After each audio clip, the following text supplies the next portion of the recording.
పెదవాకు సంబంధించినటువంటి ఘటన బాధాకరం. చాలా ఆస్తి నష్టంతో పాటు గ్రామాల్లో చాలా మంది పేదలు ఇబ్బంది పడేటటువంటి పరిస్థితి వచ్చింది. అదృష్టవశాత్తు ఎస్పీ గారు తీసుకున్నటువంటి చొరవ మూలాన మాకు ఎప్పుడైతే ఇన్ఫర్మేషన్ వచ్చిందో 4 గంటలకి అప్పటికే ఎస్పీ గారు మన ప్రభుత్వం పంపించే హెలికాప్టర్ ఆలస్యం అవుద్ది, ఇక్కడ నుంచి 2 గంటలు 2.5 గంటలు పడుతుంది హైదరాబాద్ నుంచి, వెంటనే ఆంధ్ర ప్రభుత్వంతో సంప్రదించి మీరు అక్కడి నుంచి తెప్పించుకోండి అని చెప్పాం. కలెక్టర్ గారు ఎస్పీ గారు ప్రయత్నంతో 5 గంటలకు వచ్చి కూడా సుమారు 25 నుంచి ఎంతమంది 31 మందిని రక్షించినటువంటి ఘనత మన ఎస్పీ గారికి దక్కుతుంది. కాబట్టి టైంకి వస్తే అధికారులు కష్టాల్లో ఉన్న ప్రజలు ఏ రకంగా రక్షించగలుగుతామో రోహిత్ గారు నిరూపించి పెట్టారు. మనకి హెలికాప్టర్ ఆపరేషన్ చేయలేకపోయేది, వాళ్ళు ఏమైపోయేవాళ్ళో మీకు తెలుసు.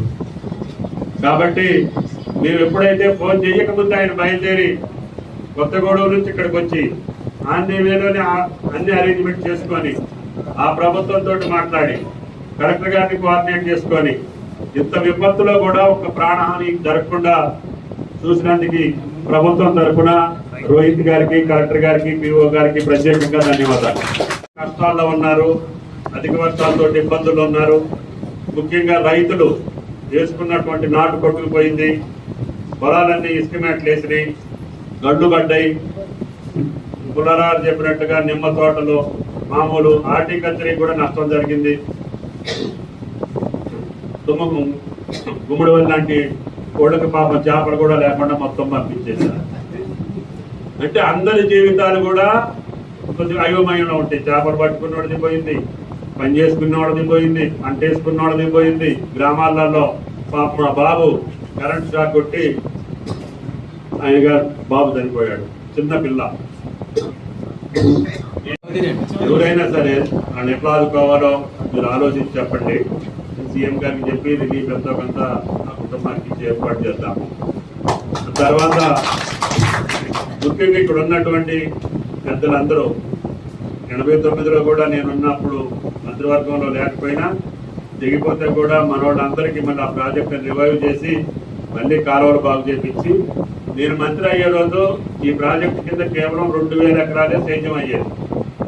మీ దయ వల్ల నేను మంత్రి అయిన తర్వాత మొత్తం ఏలేర్పాడు కుక్కునూరు దాకా కాలువలు తవ్వి 16,000 ఎకరాలకి నీళ్ళు ఇచ్చాం.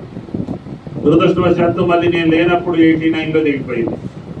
ఈ మధ్యలో రాష్ట్రం విడిపోవటం వలన ఈ ప్రాజెక్టు ఉమ్మడి ప్రాజెక్ట్ అయింది. ఇది గోదావరి రివర్ బోర్డు కంట్రోల్లో ఉంటుంది. 2 రాష్ట్ర ప్రభుత్వాలు నిధులు ఇవ్వాలి.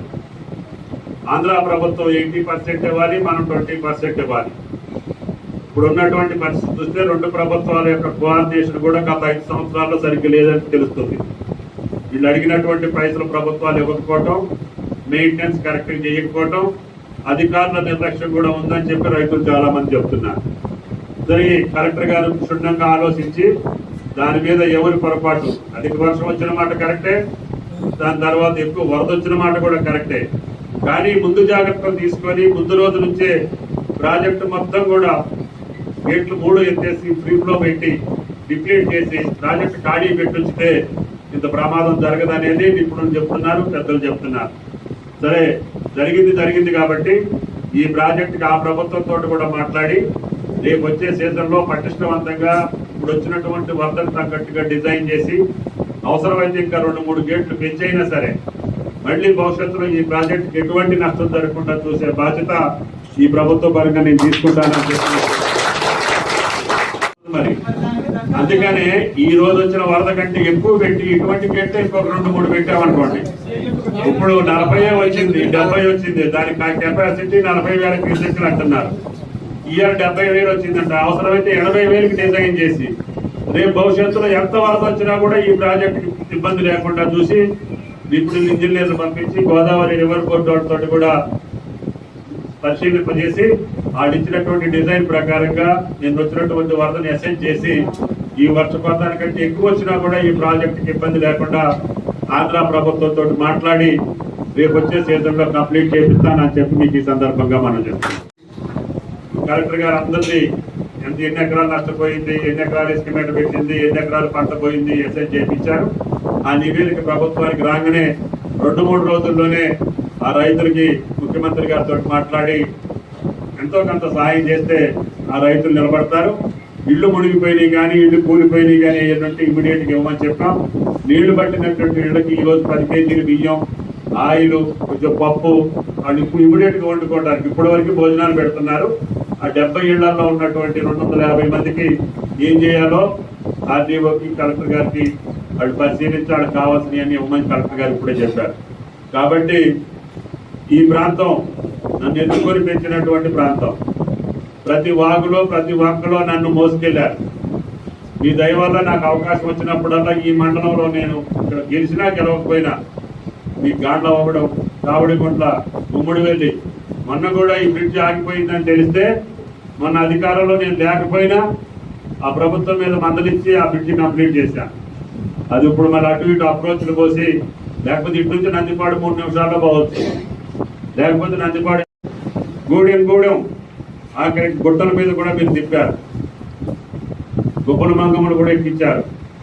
నాకు భగవంతుడు ఎంత శక్తి ఇస్తే అంత నేను చేసే అవకాశం నాకు వచ్చింది. అందుకనే మీరు కష్టాల్లో ఉన్నారని చెప్పి, ప్రాజెక్టు ప్రమాదంలో ఉందని చెప్పి నాకు తల్లడిల్లిపోయా. ఏమైనా ప్రమాదం జరుగుద్దేమో, ఎవరికైనా ఏదైనా ప్రమాదం జరుగుద్దని. ఎస్పీ గారు తీసుకున్న చొరవ, జిల్లా యంత్రాంగం, కలెక్టర్ గారు, పిఓ గారు వీళ్ళందరూ కూడా ఆ మనుషులు బయటకు వచ్చేదాకా మేము గుండె రిఫ్లెక్ట్లు అనేవి. హెలికాప్టర్ టైం లైట్ ఫెయిల్ అవుతుంది, హెలికాప్టర్ వాళ్ళు మళ్ళీ వెళ్తారా వెళ్ళరా, గంటకి ఎస్పీ గారు, కలెక్టర్ గారు మాట్లాడి వాళ్ళని రక్షించారు. అన్ని ప్రాణాలు రక్షించినటువంటి ఎస్పీ గారికి, కలెక్టర్ గారికి, పిఓ గారికి ప్రత్యేకంగా మళ్ళీ ఒకసారి రాష్ట్ర ప్రభుత్వ పరంగా ధన్యవాదాలు తెలియజేస్తూ, మీరు కూడా అటువంటి అధికారుల్ని వాళ్ళ సేవలు అందుకునేటట్టుగా, వాళ్ళ సేవలు అందిపుచ్చుకునేటట్టుగా గతంలో చేసినటువంటి మంచి పరిపాలనని మళ్ళీ రేవంత్ రెడ్డి గారి ప్రభుత్వ కాలంలో కూడా మనం చూడాలి. దానికి నాకు ఎంత శక్తి ఇస్తే అంత మీకోసం నేను సహాయం చేస్తానని చెప్పి విజ్ఞప్తి చేస్తూ సెలవు. Thank you.